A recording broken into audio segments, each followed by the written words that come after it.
Alright mga idol, sa kapapasok-pasok lang na balita, formal na nga pong pumirma ng kontrata sa ilalim ng MP Boxing Promotion ang ating undefeated top Filipino prospect at kasalukuyang WBA Asia and IBF Pan Pacific Super Bantamweight Champion Carlames Wonderboy Martin.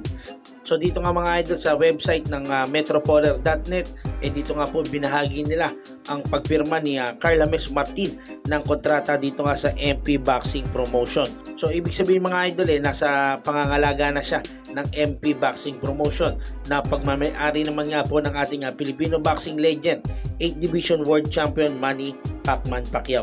So mga idol, ang balitang ito marami nga pong natuwa na mga Filipino boxing fans dahil magandang araw ang tinatahak na landas ngayon ng karera nitong si Carlames Martin. So inaasahan naman mga idol na sa susunod na taon bibiyay agad pa Amerika itong Team Wonderboy para sa mga upcoming fights pa nitong ating top Filipino prospect. Pero mga idol, bukas may nakatakdang laban pa nga po itong si Martin kontra sa Thai boxer na si Chaiwat Buatkaratok para nga po sa bakanting WBO Global Super Bantamweight title.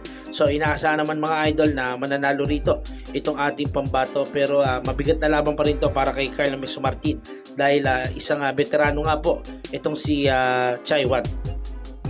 Sa iba pa balita mga idol, panalo nga rin po sa kanilang naging laban ang undefeated WBO Flyweight Champion Jesse Bam Rodriguez kontra sa kapwa undefeated at dating may hawak ng IBF Flyweight title na si Sunny Edwards. So tinalo nga po ni Rodriguez itong si Sunny Edwards by a round 9 technical knockout kanina lamang. So dito nga nakuha ni Jesse Bam Rodriguez ang titulong hawak nga nitong si Sunny Edwards upang maging unified flyweight champion. At sa kabilang banda naman mga idol, muli nga pong nagbabalik si former Unified Super Bantamweight Champion Murodjun Akhmadaliev.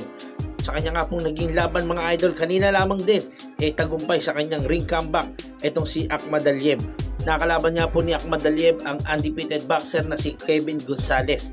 At sa kanilang naging laban, 4 na beses pang pinabaksak ni Akhmadaliev itong si Gonzalez bago natigil doon sa round number 8. At dahil nga dyan, nakuha nga ni Akhmadaliev ang panalo by a round 8 technical knockout.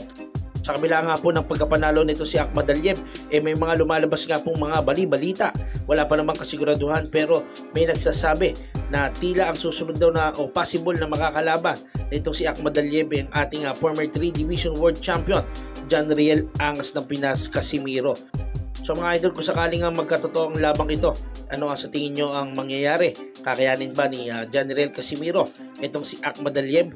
I-comment nyo lang sa ating comment section at pag-uusapan natin yan. So hanggang dito na lamang muna tayo mga idol. Maraming salamat sa mga tumutok. Huwag nyo nga po kalimutan suportahan itong ating mga videos. Please like, share, and subscribe. And please support boxing. Thank you.